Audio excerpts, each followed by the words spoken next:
You're listening to Life with Herpes, and this is episode 63.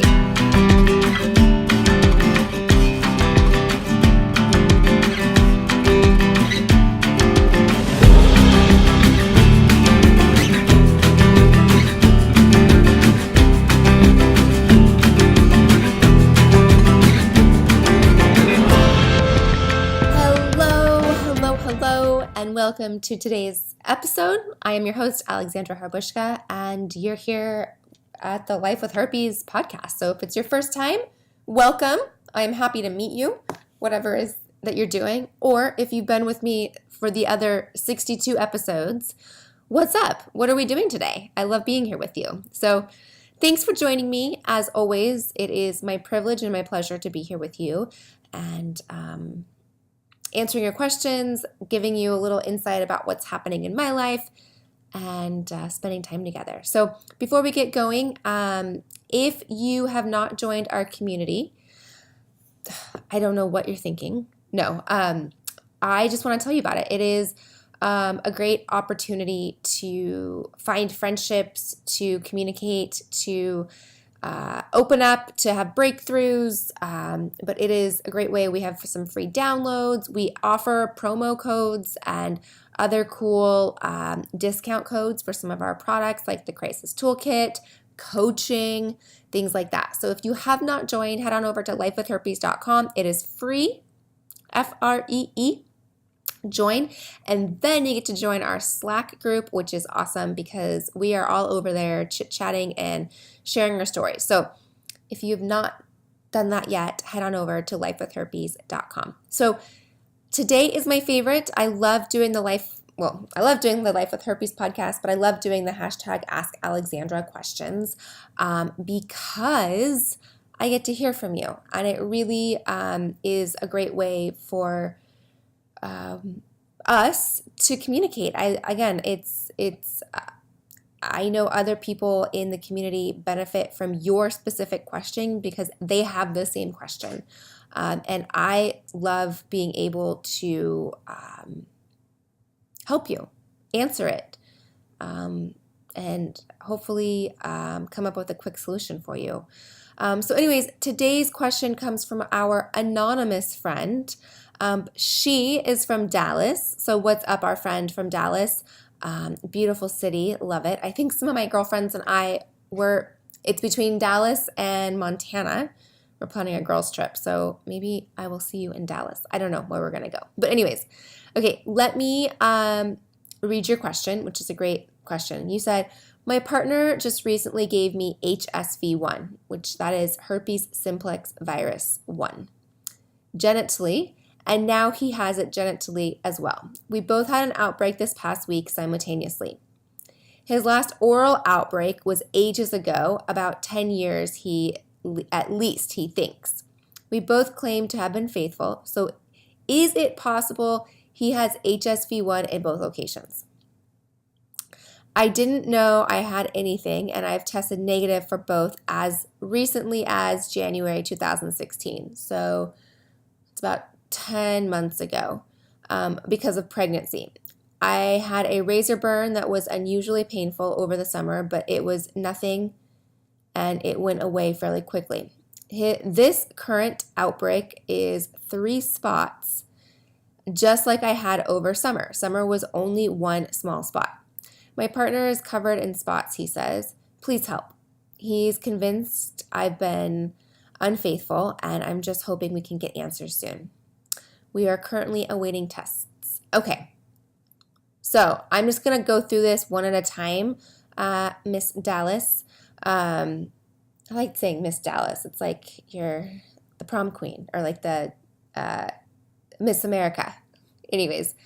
Okay. So we have a lot going on. So first of all, thank you for being vulnerable. Thank you for opening up. Thank you for writing. Thank you for sharing your story. I know what you're going through is like, holy shit, like because herpes showed up, and until you really get those test results, it's really hard to point fingers or blame, and you want to, right? You're in the phase right now of like, what just happened? I didn't have this, and now all of a sudden I have it. One thing I want to just say is the herpes virus can lie dormant in your body. So you can be exposed to it, and depending on what type of herpes test you had, for example, if you had a blood test, unless you've had an outbreak, the blood test does not show that you have herpes. You're waiting for those antibodies to show up. So it could have been dormant in your system. That is one thing.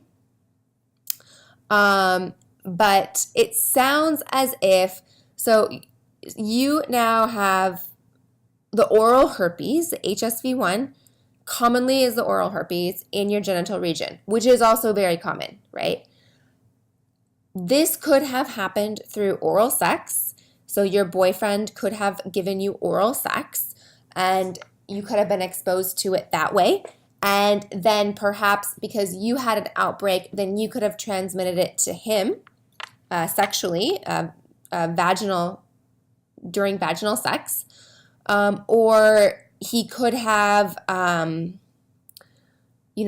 could have had an outbreak and transmitted it to himself by not being sanitary and not washing his hands after touching his outbreak. So let's just kind of go through a couple of possibilities here. The herpes virus is very contagious when active.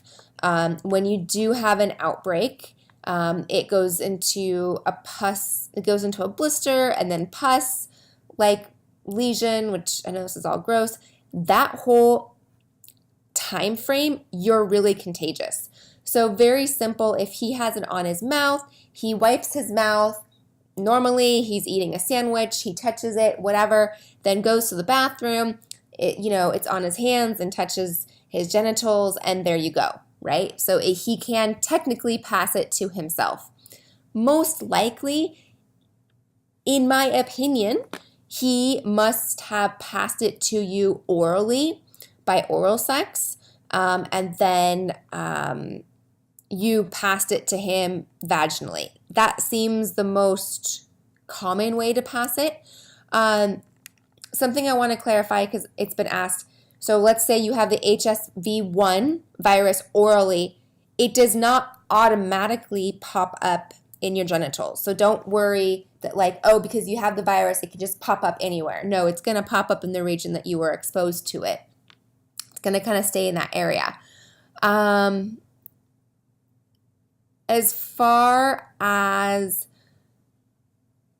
your boyfriend, it's really going to be important to look at those tests and see how they come back. If he comes back with only HSV1, then chances are you guys passed it back and forth to each other. Now, if he comes back with HSV2, herpes simplex virus 2, that's a completely different virus, which would mean that came from a third party. So that would be a completely different conversation that you would need to have with him. He's convinced I've been unfaithful, and I'm just hoping we get answers soon. As far as that goes with your partner, convinced you've been unfaithful, that is something that you're going to need to clarify with him. There's a lot of background that can go into that comment. Has he had reasons to feel like you're unfaithful other than obviously the herpes popping up? But have there been reasons? Are you in an open dating situation? Are you monogamous in the relationship? Is it, have you been dating since January? All these things. That's a much deeper conversation that we could go into. But just based on surface level, Miss Dallas here, I would, if you've been faithful, then you just need to tell him, and you can't control his reaction to you. You can only control your reactions to him, right? So you are going to have to be the stronger person, bigger person. Oops, excuse me, I dropped my pen as I'm talking. And tell the truth and tell exactly what happened and go through it with him. And, at the end of the day, wait for the results. That really is going to be the proof in the pudding. And you're going to have a better understanding of what's going on. Again, it sounds like you guys have passed it back and forth. one more thing that popped into my mind as I was just reading through this again. So I mentioned, can you pass it orally to yourself genitally? Yes. Is it common? No. Once you have the virus, your body already knows what to do. So when you expose it to this in different area, your body's like, oh, I already have that. So it's not common to pass it to yourself, but it can happen. Yeah, I just think that you currently have outbreak in 3 spots. Yeah, it can cluster. It can be in one outbreak, or it can be clustered. That is something that is very common with the herpes virus. Yeah, my friend in Dallas over here, I really think waiting for those test results are going to be huge. You're going to find out exactly if he just has HSV1 and HSV2. If it is just HSV1, chances are you guys have passed it back and forth a couple of times. If it is HSV2, then you get retested, as well as there was a third party involved at some point.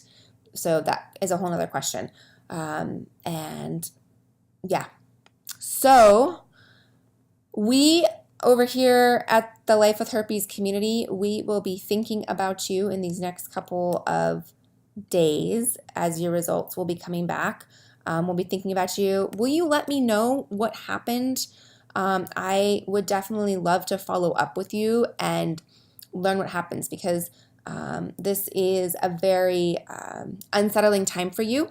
And I just want to make sure that you have the support that you need. So please follow up with me, let me know, and we will go from there. So moving on, if you guys want to be super duper cool, like our friend from Dallas, and submit a question, then you can go to lifewithherpes.com, submit a question on the homepage over there. I do read them. I do get back to them. We have so many coming in right now, so I'm doing my best to get through them in a very timely manner, because I know they are time sensitive. But if you are also interested in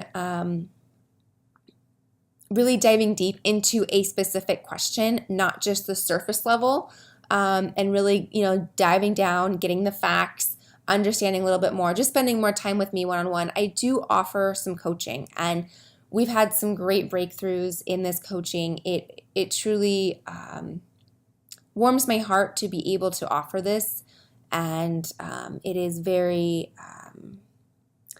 helpful for our community. It really helps us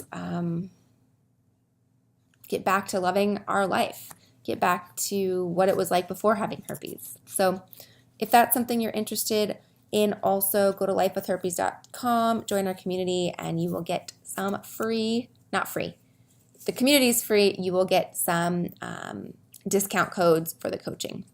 All right, my friends, I will see you soon. I will look forward to getting your hashtag Ask Alexandra questions. I'll look forward to hearing from you, my friend from Dallas, on what happens. And I'll see you soon. So I have the hiccups. Have an awesome rest of your day. And I love you all. All right, bye.